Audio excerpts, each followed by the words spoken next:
अस्सलाम वालेकुम। मेरा नाम है एहसन और आप देख रहे हैं मेरा YouTube channel horror stories by Ehsan. तो क्या हाल चाल है आप सबका? उम्मीद करता हूँ आप सब खैरियत से होंगे, जहाँ भी होंगे खुश होंगे। अभी भी बहुत से लोग मेरे चैनल को सब्सक्राइब किए बगैर ही वीडियो देखते हैं। जिन लोगों को मेरी वीडियोस मिलती हैं वो कोशिश किया करें लाजमी सब्सक्राइब किया करें, ताकि आने वाली हर वीडियो आप तक पहुँचती रहे। जिन्होंने अपनी स्टोरी मुझसे शेयर करनी है वो स्क्रीन पे दिए गए व्हाट्सएप पे शेयर कर सकते हैं, या फिर डिस्क्रिप्शन में दिए गए ईमेल एड्रेस पे आप मुझे स्टोरी ईमेल भी कर सकते हैं। जितना जल्दी पॉसिबल होगा मैं आपकी स्टोरी नरेट करूँगा। आज भी हमारे पास दो बहुत हॉन्टेड स्टोरीज़ हैं। पहली स्टोरी जो हमें लाहौर से भेजी गई है, उन्होंने अपना नाम जाहिर करने से मना किया है। दूसरी स्टोरी जो हमें सऊदी अरेबिया से आई है। दोनों स्टोरीज़ बहुत हॉन्टेड हैं। आप यकीन करें कि आपको बहुत मज़ा आएगा। आप लोगों ने मेरे चैनल को लाजमी सब्सक्राइब करना है, क्योंकि मेरा चैनल काफ़ी टाइम से बंद था, जिसकी वजह से मेरी वीडियो से पहले की तरह रीच नहीं आ रही। तो मेरी आप सबसे गुजारिश है, मेरे लिए बस इतना कीजिएगा। बढ़ते हैं अपनी आज की पहली स्टोरी की तरफ। अस्सलाम वालेकुम। मैं आपको अपना नाम नहीं बता सकता एहसन भाई, लेकिन मैं अक्सर आपकी वीडियो सुनता हूँ। इवन कि मैं जब कोई काम कर रहा होता हूँ तो तब भी मैं आपकी स्टोरी सुन रहा होता हूँ। 2 साल पहले मेरी ज़िंदगी में एक बहुत बड़ा हादसा हुआ है, जिसकी वजह से मेरे 2 दोस्त जान से चले गए हैं और एक दोस्त मेरा आज भी जहनी मरीज़ है। और कहीं ना कहीं मैं भी काफ़ी हद तक जहनी मरीज़ का शिकार बन चुका हूँ। हमारे साथ होता कुछ यूँ है कि मेरे जो दोस्त थे यूनिवर्सिटी के, जब हम लोग यूनिवर्सिटी से फ्री हो गए थे, अब हमारे पास वो टाइम आ चुका था जब हम लोगों ने अपनी कोई जॉब वगैरह देखनी थी या काम करना था।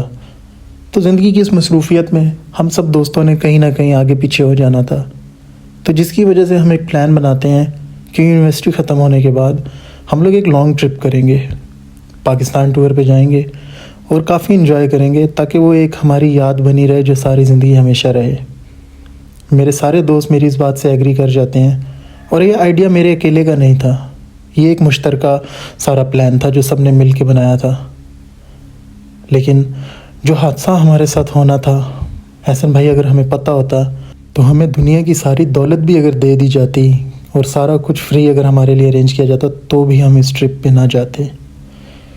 हम लोग एक सुबह अपने घर से निकलते हैं, सारे इकट्ठे होते हैं और पाकिस्तान टूर में हम लोग पहले इंतखाब करते हैं कोयटा का। अब हम लोगों ने बाय रोड जाना था और ये काफ़ी लंबा सफ़र था हमारे लिए। हमने प्लान किया तो 15 दिन में ये पूरा सफ़र हम ख़त्म करके वापस आएंगे।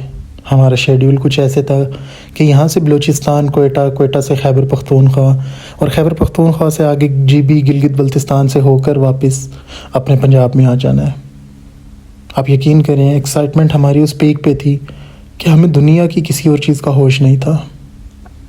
हम लोग सुबह 8 बजे लाहौर से निकलते हैं। सारा दिन सफ़र करने के बाद हम लोग शाम में बलूचिस्तान के नज़दीक पहुंच जाते हैं। उस दौरान रोड इतने अच्छे नहीं थे, मुझे आपका तो नहीं पता, बट उस टाइम बहुत ऑफ रोड था। मेरे दोस्त की गाड़ी थी जो कि बिल्कुल नहीं थी, और हमें बड़ा एहतियात से सफ़र करना पड़ रहा था क्योंकि सफ़र बहुत लंबा था। तो हम लोगों को रात के 9 बज गए थे पहुंचते पहुंचते, लेकिन अभी तक हम लोग बलूचिस्तान की ही हदूद में एंटर हुए थे। बलूचिस्तान की एक जगह आती है, बहुत से लोगों को शायद पता होगा, खुजदार। खुजदार में जब हम लोग पहुँचे हैं तो वहाँ पे बहुत तेज़ बारिश स्टार्ट हो चुकी थी। आप यकीन करें कि हम लोगों का कोई प्लान नहीं था खुजदार जाने का। मुझे नहीं पता मेरे दोस्त ने अपनी गाड़ी का जो रास्ता था खुजदार की तरफ क्यों चूज़ किया। अगर हमें पता होता रास्तों का तो हम कभी भी उसके इस हक़ में न जाते। जब उसने वो रास्ता चूज़ कर लिया, हम वहाँ एंटर हो गए, तब उसने कहा कि मैंने थोड़ा सा रास्ता चेंज किया है, थोड़ा ज़्यादा एडवेंचर बनाने के लिए। हसन भाई, वो खुजदार एक ऐसी जगह थी कि आप सोच भी नहीं सकते कि वहाँ पे लगता ही नहीं था कि यहाँ पे कभी कोई इंसान भी आया होगा। दिन में भी शायद कोई आया होगा, हम तो फिर भी रात में थे वहाँ पर। अब वहाँ पे बहुत तेज़ बारिश शुरू हो चुकी थी। वहाँ पे पानी ऊपर से नीचे आ रहा था, पहाड़ों से बहता हुआ, बहुत मतलब जैसे एक नाले की तरह आ रहा हो। हम लोगों ने थोड़ा इंतज़ार किया कि पानी का बहाव थोड़ा कम हो जाए और बारिश रुक जाए तो आगे का सफ़र शुरू करेंगे। हसन भाई, इतने में मेरे एक दोस्त को ख्याल आया कि क्यों ना नीचे उतर के चाय बना ली जाए। आप यकीन करें कि उनमें से एक दोस्त ने ऐसी बेवकूफ़ी भी की थी कि गाड़ी में सिलेंडर छोटा सा रख लिया था चाय बनाने वाला, और कुछ बर्तन और चाय का सामान। मैंने अपने दोस्त से पूछा भी कि सामान के साथ तुमने एक गैस वाला सिलेंडर छोटा सा पीछे रखा हुआ है, ये कितना ख़तरनाक है, तुम पागल तो नहीं हो? तो उसने कहा कि हम लोग अक्सर पहले भी जाया करते थे, ये कोई नई बात नहीं है, बहुत से लोग अपने साथ सिलेंडर रखते हैं चाय वगैरह के लिए, कॉफ़ी वगैरह के लिए। तो मैंने भी उस बात को दरगुजर कर दिया और हम लोगों ने कहा चलो चाय बना लेते हैं। हसन भाई हम लोग सारे नीचे उतर गए। एक दोस्त हमारा गाड़ी में सोया हुआ था। हमने मुनासिब नहीं समझा उसको नींद में जगा कर कि चाय पी लो, उतर जाओ, क्योंकि उसने काफ़ी ड्राइव की थी और वो थक चुका था। अब हम लोग थोड़ा सा फासले पे चले गए। एक पहाड़ का एक कवर सा था जिसके नीचे हम लोग साए में बैठकर आराम से अपना सिलेंडर जला के चाय वगैरह बनाने की तैयारी करते हैं। हसन भाई हमारी गाड़ी हमसे 60 से 70 मीटर दूर खड़ी थी, बिल्कुल हमारी नज़रों के सामने। जैसे ही हम लोगों ने चाय बनाना शुरू की और हम अपनी बातों में मसरूफ़ थे कि अचानक गाड़ी से चीखों की आवाज़ आती है, जो कि हमारा दोस्त चीखें मार रहा था। हम लोग उठ के भागे। हमने कहा खैर हो, अल्लाह करी, क्या हो गया है, ये क्या मतलब कि इतनी ज़्यादा चीखें मारने लग गया, अभी तो हम इसको वहाँ पे छोड़ कर आए हैं, सोया हुआ था और गाड़ी भी लॉक थी। तो एहसन भाई जब हम अंदर जाके देखते हैं, कितनी तेज़ बारिश थी कि हमें बाहर से कुछ नज़र नहीं आ रहा था। जब गाड़ी हम खोल कर देखते हैं तो हमारा दोस्त जो था उसके सर्दी में पसीने छूटे हुए, उसकी जैसे आंखें बाहर आने वाली हों। हमने उससे पूछा कि तुम्हें क्या हुआ। पहले तो वो बिल्कुल बेसाख्ता हो गया, खामोश, और सिर्फ सीधा सामने की तरफ देख रहा था, जो सामने फ्रंट शीशा होता है जो ड्राइविंग के लिए ड्राइवर यूज़ करता है। बार बार वहाँ से इशारा कर रहा उंगली से। हमने उसके ऊपर काफ़ी दम दरूद पड़ा, उसे हम लोगों ने ठीक करने की कोशिश की। इतने में एहसन भाई हम लोग क्या देखते हैं कि हमारा जो सिलेंडर था चाय वाला, वो पीछे सब कुछ गिरा पड़ा था। अब हम में से 2 दोस्त समझ रहे थे कि कोई यहाँ गड़बड़ है। एक दोस्त जो था, जो हमारे साथ ही खड़ा था, वो बिल्कुल इस चीज़ में मानने वाला नहीं था। वो कह रहा था कि कोई हवा चली होगी, बारिश इतनी तेज़ हो रही है तो सिलेंडर को हवा लग गई होगी, गिर गया है, इसमें कौन सी बड़ी बात है, लेकिन इससे पूछो इसको क्या हुआ है। हम जब उससे पूछते हैं कि तुम्हें क्या हुआ है, वो पहले तो कुछ नहीं बताता। जब हम उसे काफ़ी देर तक उसको कुछ पढ़ाई करके उसे जब नॉर्मल करते हैं तो वो बताता है कि मैं यहाँ सोया हुआ था तो किसी ने मुझे ना यूँ हाथ लगा कर जगाने की कोशिश की। मैंने एक दफ़ा आँख खोल के देखा तो मुझे कुछ नज़र नहीं आया। मैं बड़ा हैरान हुआ कि तुम लोग कहाँ चले गए गाड़ी से और इतनी तेज़ बारिश हो रही है। मैं इसी सोच में था कि मैं देखूँ तुम लोग कहाँ हो। जैसे ही मैं अपनी गाड़ी का दरवाज़ा खोलने लगा तो देखा सामने मेरे एक बुज़ुर्ग सा आदमी खड़ा हुआ है, जिसके हाथ में एक बाजू पकड़ी हुई है किसी की, जो कि कटी हुई बाजू थी, और वो मुझे देखकर मुस्कुरा रहा था। और यकीन करो कि मुझे ऐसा लगा जैसे तुम में से किसी एक की बाजू है और इस बंदे ने शायद तुम लोगों को मार दिया या तुम्हारे साथ कुछ कर दिया है। और मैंने बस उसको देख के सिर्फ गौर से, सिर्फ उसको नज़रों से देखने की कोशिश ही की कि मैं इसका चेहरा देख सकूं एक दफ़ा कि ये कौन है। तो उसने वो बाजू उठा के इस गाड़ी के शीशे के ऊपर फेंकी है, बोनेट पे, जिसके बाद मेरी चीखें निकलने लग गई। और जितनी देर में तुम लोग आए वो अचानक सामने से गायब हो गया। तो हम लोगों ने कहा कि हो सकता है तूने नींद में कोई ख्वाब देख लिया हो, तूने कोई बुरा ख्वाब देख लिया होगा, जिस तरह से तुझे लग रहा है कि ये असलियत है।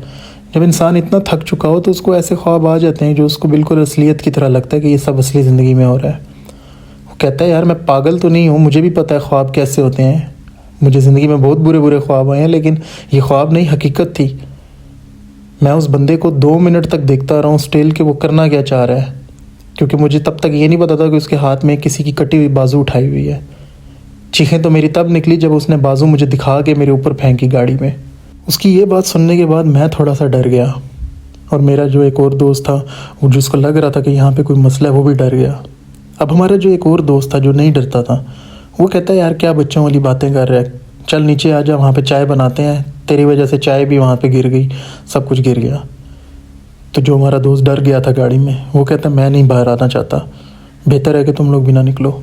उसके इतने कहने की देर होती है कि मेरा दूसरा दोस्त भी कहता है कि छोड़ो, सामान गाड़ी में रखो, आगे निकलते हैं, बस बारिश भी कम हो गई है, यहाँ रुकना ठीक नहीं है। हसन भाई, मैं और मेरा वो दोस्त जाकर हम सामान उठाने लगते हैं, और जो मेरा एक दोस्त था जिसको डर नहीं लगता था, वो उसके पास गाड़ी में बैठ गया। हसन भाई जैसे ही हम लोग पीछे गए सिलेंडर उठाने और अपने बर्तन उठाने, कि गाड़ी में से चीखों की दोबारा आवाज़ आने लगी। अब की बार दोनों की आवाज़ें आ रही थी, और आप यकीन करें कि हम लोगों के हाथ पाँव वहाँ काँप रहे थे, हमें समझ नहीं आ रही थी कि हम क्या करें। हिम्मत करके हम लोग आगे चले गए गाड़ी के पास, और हम वहाँ क्या देखते हैं कि हमारे एक दोस्त के मुंह पे खून ही खून लगा हुआ होता है, और जो दूसरा दोस्त था जो पहले डरा था वो बेहोश हो चुका था अब की बार। अब हम इस दोस्त से पूछते हैं जो नहीं डरता था कि क्या हुआ है यहाँ पे तुम्हारे साथ। वो बिल्कुल उसकी तरह खामोश चुप, उसकी भी आंखें फटी की फटी और वो भी सीधा देख रहा। एहसन भाई, हम लोग वहाँ पे बस समझ लें कि हमें लग रहा था कि आज हमारा आखिरी दिन है सबका। हम लोगों को जो पढ़ना आता था हमने पढ़ना शुरू किया। हम गाड़ी में बैठे, हमने अपना बाकी का सामान भी गाड़ी में नहीं रखा। मैंने गाड़ी स्टार्ट की और वहाँ से निकलने की कोशिश की। थोड़ा आगे आने के बाद मैंने जब देखा कि मेरे दोस्त को होश आ रहा है तो हमने गाड़ी रोकी और मैंने कहा गाड़ी का शीशा नहीं किसी ने खोलना, दरवाज़ा नहीं खोलना, इनको होश में लाओ। अगर इनको कुछ यहाँ पे हो गया तो बड़ी मुसीबत हो जाएगी। और मुझे नहीं पता कि यहाँ के रास्तों का, यहाँ से आगे किस तरफ से कहाँ जाना है, क्या करना है। मुझे नहीं पता कि यहाँ पे हम लोग कब तक फंसे रहेंगे। तो जो डरता नहीं था उसको इस रास्ते का पता था, उसको होश में लाना बहुत ज़रूरी था। वो जब अपने होशो आवाज़ में आ गया, वो जब अपने उसमें से शौक में से निकल आया तो वो कुछ बताने की कोशिश कर रहा, लेकिन उसके लफ्ज़ उससे नहीं निकल रहे थे, जैसे उसकी ज़ुबान को ताला लग गया हो। मैंने और मेरे एक दूसरे दोस्त ने काफ़ी देर उसके ऊपर पढ़ाई की, इतनी पढ़ाई की कि अचानक से वो बोले कि यार तुम लोग सोच भी नहीं सकते कि मैंने यहाँ क्या देखा है, यहाँ से निकलो। तो हमने उससे पूछा तेरे मुंह पे खून कहाँ से लगा? तो वो कहता खून कौन सा? कहता है जब तुम बेहोश हुए थे तुम्हारे मुंह पे खून लगा हुआ था, हमने साफ़ किया है। मेरा वो दोस्त इतना डर चुका था कि अब उसे समझ नहीं आ रही थी कि मैं किन अल्फाजों में बताऊं कि मेरे साथ उस टाइम क्या हुआ है। उसका दिमाग बिल्कुल माउफ हो चुका था। हमने उसे थोड़ा नॉर्मल किया, बातें की, तो उसके बाद उसने बताया कि बिल्कुल जो इस सहूलियत का ये बंदा बता रहा था पहले कि मेरे सामने आया है। अब की बार मैं उसको ज़रा दिलासा दे रहा था कि ऐसा कुछ नहीं है, तो मेरे को ख्वाब आया होगा कि अचानक वो मुझे इशारा करके कहता है वो देख वो फिर से आ रहा है। तो जब मैंने सामने देखा वाकई ही वही बिल्कुल उसी होलिये का इंसान, वही चीज़, और उसके हाथ में इस दफ़ा 2 बाजुएं थी कटी हुई, और वो बाजुएं उसने हमें दिखा के हमारे ऊपर फेंकी गाड़ी पे। ये सुनने के बाद अब तो बस हम लोगों की बहुत बुरी हालत हो गई थी, क्योंकि पहले हमें लग रहा था कि शायद उसका कोई वहम है या उसने ख्वाब देखा है, लेकिन अब दूसरा बंदा भी जब कह रहा है जो कि सोया भी नहीं था। तो मैंने अपने दोस्त को कहा कि यहाँ से निकलना है, ये रास्ता बहुत ख़तरनाक है, यहाँ पे कोई आबादी नहीं है, यहाँ से जितना जल्दी हो सकता है निकलो। और जब हमने गाड़ी के अंदर लाइट ऑन की तो गाड़ी के अंदर कुछ जगह खून के छींटे और धब्बे लगे हुए थे। ये देखकर हम लोग बहुत डर चुके थे। एहसन भाई, हम लोग वहाँ से निकलने की कोशिश करते हैं, वो मेरा दोस्त मुझे अपने किसी न किसी तरीके से समझाता है और मैं वहाँ से निकल जाता हूँ। काफ़ी देर बाद हम लोग एक आबादी वाली जगह पे पहुँचते हैं, जहाँ से हम लोग थोड़ा अपने आप को साफ़ सुथरा करते हैं, गाड़ी की सफाई करते हैं, और वहाँ पे हम किसी से कुछ जिक्र नहीं करते। वहाँ पे थोड़े से लोग थे, कुछ 1-2 चाय के ढाबे थे और कुछ छोटी मोटी कोई दुकानें थी, लेकिन वो बड़ी अजीब नज़रों से हमें देख रहे थे। वो शायद वहाँ के मकामी थे, अल्लाह जाने वो पठान थे वो कौन थे, लेकिन वहाँ पे कुछ लोग हमें बड़ी अजीब नज़रों से देख रहे थे। हमने सोचा यहाँ पे भी रहना ठीक नहीं है, अल्लाह जाने किस किस्म के लोग हैं, लूट लें या मार दें, या पता नहीं कौन लोग हैं। यहाँ से निकलना ही बेहतरी है। जैसे ही हम लोग अपनी गाड़ी की सफाई सुथराई करते हैं तो बस हम वहाँ से भी निकल जाते हैं। अब कुछ देर बाद हम लोग क्वेटा शहर पहुँच जाते हैं, जहाँ पे हमारा होटल बुक था। हम अपने होटल जाते हैं, वहाँ आराम करते हैं, और उसके बाद यही फ़ैसला करते हैं कि सुबह हम लोग वापस लाहौर निकल जाएंगे। भाड़ में जाइए ट्रिप, हम लोगों ने कोई ट्रिप नहीं करना। सबकी हालत बहुत ख़राब हो चुकी थी। आप यकीन करें कि जब सुबह हो गई तो हम लोगों का दिल नहीं कर रहा था कमरे से बाहर निकलने का, रोशनी होने के बावजूद। लेकिन हौसला करके हम लोगों ने हिम्मत करके फ़ैसला किया कि यहाँ से जितना जल्दी हो सकता है निकलते हैं, और इस दफ़ा दूसरे रास्ते से निकलेंगे ताकि जल्दी पंजाब में एंटर हो सकें और लाहौर पहुँच सकें रोशनी में ही। और हम लोग निकल जाते हैं नाश्ता वगैरह करके। हसन भाई, पूरे सफ़र में मेरे वो जो दोस्त थे ना, दोनों जो रात को डर गए थे, वो बिल्कुल खामोश रहे। हम उनसे कोई बात करें ना वो जवाब दें, हम उनसे कोई बात पूछें वो जवाब ना दें। मैंने कोशिश की गाड़ी में माहौल थोड़ा नॉर्मल करने का, लेकिन वो पूरे सफ़र में खामोश रहे। रात को जब हम लाहौर पहुँचे, उनको उनके घर उतारा, मैं अपने घर चला गया, मेरा वो दूसरा दोस्त जिसकी गाड़ी थी वो अपने घर चला गया। तो अगले दिन हम लोगों को बड़ा तेज़ बुखार था, हम सबको बुखार था। हम लोगों की कन्वर्सेशन 3 दिन तक इस टॉपिक पे चलती रही है। लेकिन जो वो दूसरे 2 दोस्त थे जो डर गए थे गाड़ी में, हसन भाई, उनकी तबीयत कुछ ऐसी बिगड़ी कि उनको रात को कमरे के अंदर झटके लगने लग गए, वो रोने लगे। उनके घर वालों ने हमें फ़ोन करके कहा कि तुम आओ यहाँ पे, इनको क्या करके लाए हो तुम, जब से ही आए हैं ये किस तरह का बिहेव कर रहे हैं। अब हम लोग इतना डर चुके थे एहसन भाई कि हम ना अपनी फैमिलीज़ को बता सकते थे ना उनकी फैमिलीज़ को। हमने कहा हाँ हमें तो नहीं पता, बस वहाँ हम लोग गए हैं, वहाँ मौसम ख़राब था बहुत ज़्यादा, हम लोग वापस आ गए और हम लोगों को बुखार हो गया, तो इस वजह से हम लोगों ने कैंसिल कर दिया था। उनके जो पेरेंट्स थे उन्होंने भी हमारी इस बात को मान ही लिया। अब वो लोग हॉस्पिटल में एडमिट हो गए, हफ्ता वहाँ पे वो रहे। हसन भाई बड़े अफसोस से मैं आपको ये बता रहा हूँ कि एक हफ़्ते के बाद अचानक एक सुबह हमें पता चलता है कि उन दोनों की डेथ हो गई है सेम टाइम पे।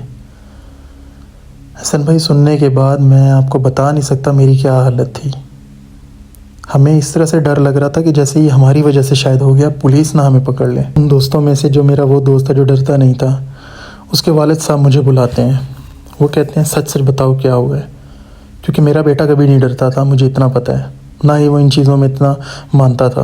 लेकिन वो जब से आया वो बड़ा वियर्ड बिहेव कर रहा था। तो मुझे सच सच बताओ क्या वजह है। मैं सारी बात अंकल को बता देता हूँ, सब कुछ बता देता हूँ।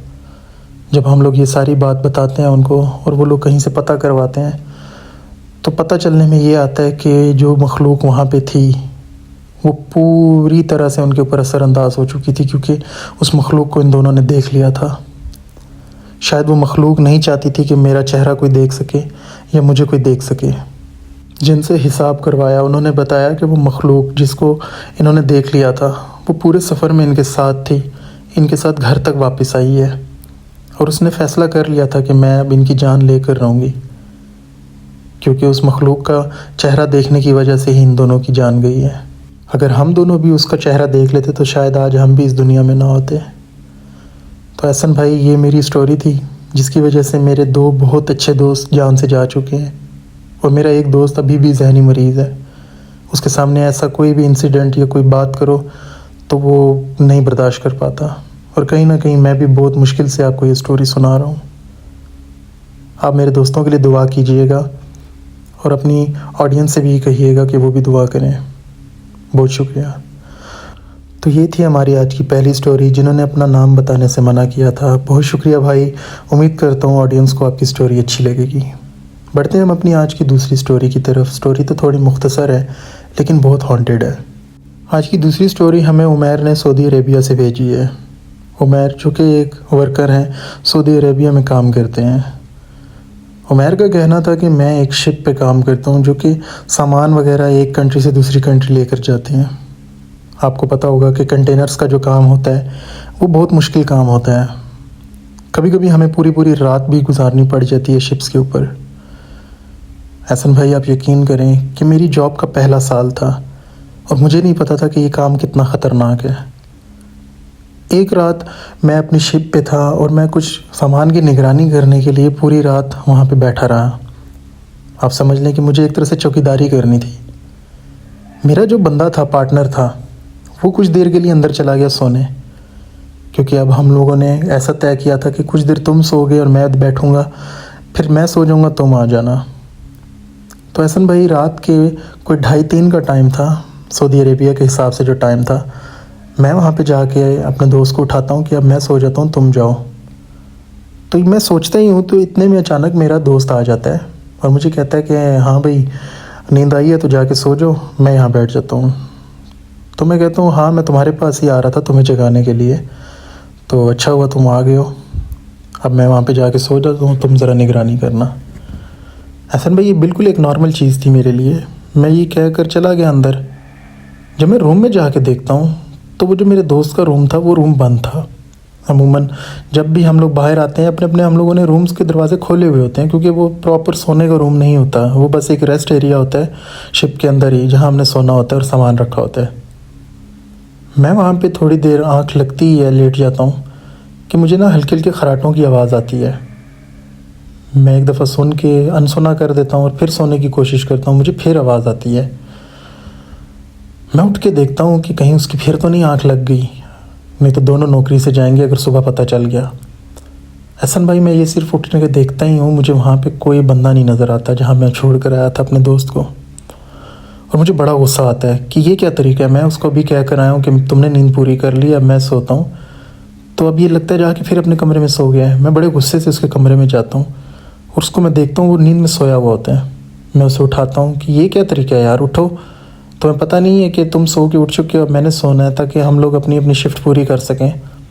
वो कहता है तुमने मुझे उठाया कब है, मैं तो नहीं आया वहाँ पे, क्या बोल रहे हो, मैंने तुम्हें कहा था मेरा जब टाइम हो जाए मुझे जगा देना या मैं खुद उठ जाऊँगा। अब मुझे गुस्सा आया कि ये झूठ क्यों बोल रहा है। वो आगे से बिल्कुल साफ मतलब इनकार कर रहा है कि मैं आया ही नहीं हूँ। हम लोगों की बहुत ज़्यादा इस चीज़ पर तकरार हो गई। मैंने कहा अब तुम सोने के लिए, अगर तुम्हें नींद आई थी तो मुझे दोबारा जगा देते, झूठ तो ना बोलो। वो आगे से मुझे कहे कि यार मैं क्यों झूठ बोलूँगा, खुदा की कसम मैं यहाँ नहीं आया। अब मैं बड़ा परेशान हो गया कि उस टाइम फिर वो क्या था। हसन भाई, हम लोग इतनी देर में ये सोच ही रहे थे कि हमें अचानक से कुछ वहाँ से आवाज़ आती है जहाँ पे हमारा सामान पड़ा था। हम वहाँ पर जाकर देखते हैं, वहाँ पे कुछ भी नहीं होता। हमें लगता है कि शायद समुंदर की लहरों की वजह से सामान हिला है जिसकी वजह से आवाज़ आई है, और हम वो जो बात थी उसको हम दरगुजर कर देते हैं। वो कहता है कि चलो मैं अब उठ ही गया हूँ तो मैं जाके पहरा देता हूँ, तुम जाके सो जाओ। अब मैं सो जाता हूँ। हसन भाई, कुछ दिन गुजरने के बाद हमारी फिर रात की शिफ्ट थी। अब मैं पिछला वाक़या भूल चुका था सब कुछ, काफ़ी दिन गुजर गए थे। तो हम लोगों में फिर तय हुआ शिफ्ट की बारी। इस दफ़ा मैंने अपने दोस्त को कहा कि तुम पहले शिफ्ट लगाओ, मैं सो जाता हूँ फिर मैं आ जाऊँगा। मेरा दोस्त कहता है ठीक है। हसन भाई, अब मैं जाके सो जाता हूँ। काफ़ी देर गुजरने के बाद मेरा दोस्त आता है मेरे पास। इस बात को काफ़ी देर गुजर चुकी थी जब मैंने उसे कहा था कि तुम शिफ्ट लगाओ मैं सो जाऊँगा। वो आगे मुझे सेम तरीके से मुझे कहता है कि यार ये क्या तरीका है, अभी तुम्हें मैं कह कर आया हूँ कि शिफ्ट लगाओ और तुम यहाँ पे सो गए हो और ऊपर से इतने मुझे खराटे ले रहे हो। मैं बड़ा हैरान हुआ कि ये क्या तरीका है, ये तो उस दिन मेरे साथ ये सब कुछ हुआ था, आज ये मुझसे बदला ले रहा है। हसन भाई, मैं बहुत ज़्यादा हैरान हो गया कि ये हो क्या रहा है। अब इतनी देर में ना हम लोग बड़ा परेशान हुए। अब की बार ना मैं उसकी बात मान जाता हूँ कि वाकई जो मेरे साथ हुआ था अगर ये बिल्कुल उसी तरह से बता रहा है तो इसका मतलब है कुछ गड़बड़ है। हम लोग कंट्रोल रूम में कॉल करते हैं अगले दिन और हम ये सारा वाक़या बताते हैं। वहाँ पे एक बंदा था जो पुराना वर्कर था। वो कहते हैं तुम लोग किस शिप पे हो। हम उस शिप का नंबर बताते हैं। कहते हैं उस शिप के बारे में कहा जाता है कि अक्सर रात को उस शिप में कुछ लोग काम करते हैं जो कि नज़र नहीं आते, दिखाई नहीं देते, और बड़ा पहले से वो काम कर रहे हैं। कहा जाता है कि इन लोगों की इसी शिप के अंदर मौत हुई थी डूबने की वजह से। यहाँ से कुछ बंदे गिर गए थे जिनकी मौत हो गई थी, और कहा जाता है कि वो अक्सर उन्हीं चेहरों वाले वो बंदे नज़र आते हैं। अब ये नहीं पता कि आपने किसको देखा है, क्योंकि हमने वहाँ ये बोला था कि वो हमारे रूप में हमें नज़र आए हैं। तो हमें सख्ती से हमारे कंट्रोल रूम में मना कर दिया गया था कि आज के बाद इस शिप पे कोई रात को पहरा नहीं देगा, जो भी काम होगा सिर्फ दिन में होगा। और वो दिन है और आज का दिन है हसन भाई, मैं कभी भी उस शिप पे रात को ड्यूटी देने नहीं गया। अक्सर दिन में मैं अभी भी जाता हूँ, जब भी हमारी लिस्टिंग वगैरह जारी की जाती है तो मैं उस शिप का नाम पढ़ते ही मैं इनकार कर देता हूँ कि रात की ड्यूटी यहाँ नहीं करनी, और किसी को भी अब इजाज़त नहीं है जब से ये इतने ज़्यादा वाक़यात हुए हैं। तो ये एक मेरी स्टोरी थी, मैंने सोचा आपसे शेयर करूँ। बहुत शुक्रिया, आपकी स्टोरी बहुत अच्छी थी। उम्मीद करता हूँ हमारी ऑडियंस को भी अच्छी लगेगी। जिन्होंने मेरे चैनल को सब्सक्राइब नहीं किया जल्दी से कर लें, और अपनी स्टोरी शेयर करनी है तो जल्दी जल्दी शेयर करें ताकि मैं आपकी स्टोरीज़ को नरेट करूँ। मुझे अपनी दुआओं में याद रखिएगा। फिर मिलेंगे किसी और वीडियो में, तब तक के लिए अपना ख्याल रखिएगा। अल्लाह हाफिज़।